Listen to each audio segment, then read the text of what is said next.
Hey everyone, welcome back to the channel. Today I'm going to show you how to change the order of folders in Telegram. If you've created multiple folders and want to rearrange them for better organization, this guide will help you do it quickly. Let's get started. Open Telegram. Launch the Telegram app on your phone. Go to Settings. In the Settings menu, tap on Chat Folders. This is where you can manage your chat folders. In the upper right corner, tap the Edit button. Then tap and hold the three horizontal lines next to the folder you want to move. Drag it up or down to change its position in the list.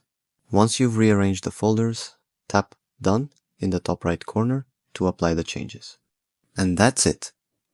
By following these steps, you've successfully changed the order of your folders in Telegram.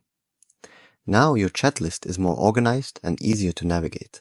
If this video helped you out, don't forget to give it a thumbs up and subscribe for more tech tips and tutorials. Got any other Telegram tips you'd like to learn? Let me know in the comments below. Thanks for watching, and I'll see you in the next video.